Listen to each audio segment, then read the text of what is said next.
महाराष्ट्राचा। नमस्कार, मी प्रतिभा। संध्या लाईव्ह मध्ये आपल्या सर्वांचं स्वागत। राज्यात 10वी-12वीची परीक्षा कॉपीमुक्त आणि तणावमुक्त वातावरणात पार पाडावी म्हणून राज्य मंडळाने शर्थीचे प्रयत्न केले, मात्र त्यानंतरही अनेक प्रकार समोर येत आहेत। अशातच नागपुरातून एक धक्कादायक प्रकार समोर आलाय। नागपूरमध्ये चक्क 12वीच्या 2 विषयांचे पेपर फुटल्याची माहिती समोर आली। नागपूरच्या सदर पोलीस ठाण्यात या प्रकरणी गुन्हा दाखल करण्यात आलाय। मिळालेल्या माहितीनुसार व्हॉट्सअप ग्रुप तयार करून हा सगळा पेपर फोडण्याचा प्रकार सुरू असल्याची पोलिसांना माहिती मिळाली। यात 12वीच्या विज्ञान शाखेचे फिजिक्स आणि केमिस्ट्रीचा पेपर परीक्षेच्या तासाभरापूर्वीच व्हॉट्सअपवर आल्याची माहिती आहे। गुरुवारी 12वी केमिस्ट्रीचा पेपर होता, मात्र परीक्षेआधी पेपर विद्यार्थ्यांच्या व्हॉट्सअप ग्रुपवर आला होता। नागपूर शहरातील सदरच्या सेंटर उर्सला परीक्षा केंद्रावर हा प्रकरण उघडकीस आला आहे।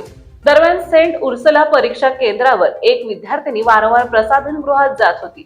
त्यावेळी केंद्रावरील प्रेक्षकांना संशय आला। यावरून तिची शिक्षिकेच्या माध्यमातून झडती घेण्यात आल्यावर एक स्मार्टफोन जप्त करण्यात आला।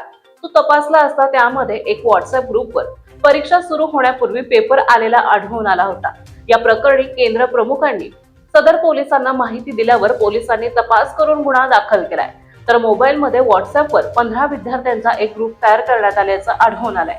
सध्या दोन्ही विद्यार्थिनीची चौकशी केली असता खासगी शिकवणी वर्गातील एका शिक्षकाने पैसे देऊन पेपर फोडल्याची माहिती दिली आहे। ताज्या आणि महत्त्वपूर्ण बातम्या पाहण्यासाठी आजच आमच्या संध्या लाईव्ह न्यूज चॅनलला YouTube वर सबस्क्राईब करा आणि बेल आयकॉन प्रेस करा।